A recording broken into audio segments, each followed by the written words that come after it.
বিসমিল্লাহির রহমানির রহিম।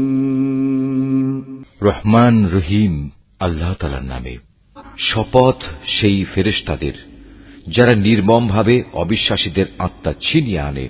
শপথ সেই ফেরেশতাদের যারা সহজভাবে নেককারদের রূহ খুলে দেয়। শপথ সেই ফেরেশতাদের যারা আমার হুকুম তামিল করার জন্য সাঁতরে বেড়ায়। শপথ সেই ফেরেশতাদের যারা হুকুম পালনে এগিয়ে চলে। শপথ সেই ফেরেশতাদের যারা সব কটি কাজ সুষ্ঠুভাবে পরিচালনা করে। কিয়ামত অবশ্যই আসবে। সেদিন ভূকম্পনের এক প্রচন্ড ঝাঁকুনি হবে। কবর থেকে সবাইকে ওঠানোর জন্য সাথে সাথে আরেকটি ধাক্কা হবে। এ অবস্থা দেখে সেদিন মানুষের অন্তরসমূহ ভয়ে কম্পমান হবে। তাদের সবার দৃষ্টি হবে সেদিন নিম্নগামী ও ভীত সন্ত্রস্ত। কাফেররা বলল, সত্যি কি আমাদের আগের অবস্থায় ফিরিয়ে নেওয়া হবে, আমরা পচে গলে হাড্ডিতে পরিণত হয়ে যাওয়ার পরও? তারা এও বলেছে, যদি আমাদের আগের জীবনে ফিরিয়ে নেওয়া হয় তাহলে সেটা তো হবে খুবই লোকসানের বিষয়। অবশ্যই তা হবে বড় ধরনের একটি গর্জন।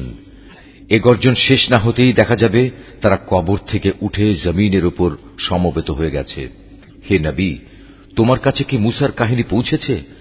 তাকে যখন তার মালিক পবিত্র তুয়া উপত্যকায় ডেকে বলেছিলেন, যাও ফেরাউনের কাছে, কারণ সে বিদ্রোহ করেছে, তাকে জিজ্ঞেস করো তুমি কি ঈমান এনে পবিত্র হতে চাও? তাকে এও বলো, আমি তোমাকে তোমার মালিকের কাছে পৌঁছার একটা পথ দেখাতে পারি, এতে তুমি হয়তো তাকে ভয় করবে। অতঃপর সে তাকে আমার পক্ষ থেকে নবুয়তের বড় একটি নিদর্শন দেখালো। কিন্তু সে ব্যক্তি নবীকে মিথ্যা সাব্যস্ত করল এবং সে তার বিরুদ্ধাচরণ করল। অতঃপর ষড়যন্ত্র করার মানুষে সে পেছনে ফিরে গেল। সে লোকজন জড়ো করল এবং তাদের ডাক দিল। তারপর বলল, আমি হচ্ছি তোমাদের সবচেয়ে বড় রব। অবশেষে আল্লাহ তাআলা তাকে আখিরাত ও দুনিয়ার আযাবে পাকড়াও করলেন। অবশ্যই এমন সব লোকের জন্য এতে শিক্ষার নিদর্শন রয়েছে যারা আল্লাহ তাআলাকে ভয় করে। তোমরা বলো, তোমাদের দ্বিতীয়বার সৃষ্টি করা কি বেশি কঠিন, না আকাশ সৃষ্টি করা বেশি কঠিন? আল্লাহ তাআলা তা বানিয়েছেন। আল্লাহ তাআলা শূন্যের মাঝে তা উঁচু করে রেখেছেন, অতঃপর সুবিন্যস্ত করেছেন। তিনি রাতকে অন্ধকারের চাদর দিয়ে ঢেকে রেখেছেন, আবার তা থেকে আলো দিয়ে দিনকে বের করে এনেছেন।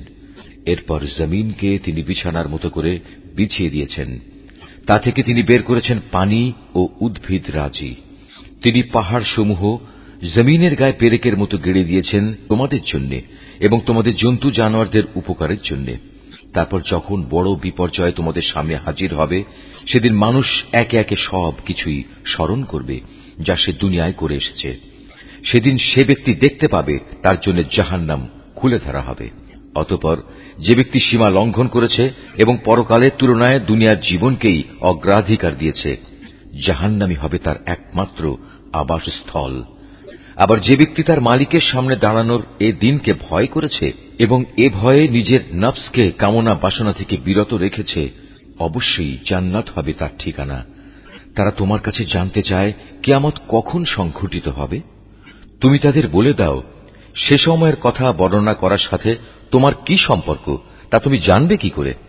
তার আগমনের চূড়ান্ত জ্ঞান একমাত্র তোমার মালিকের কাছেই রয়েছে। তুমি হচ্ছ সাবধানকারী সে ব্যক্তির জন্য যে একে ভয় করে। যেদিন এরা কিয়ামত দেখতে পাবে, সেদিন এদের মনে হবে তারা এক বিকাল অথবা এক সকাল পরিমাণ সময় দুনিয়ায় অতিবাহিত করে এসেছে।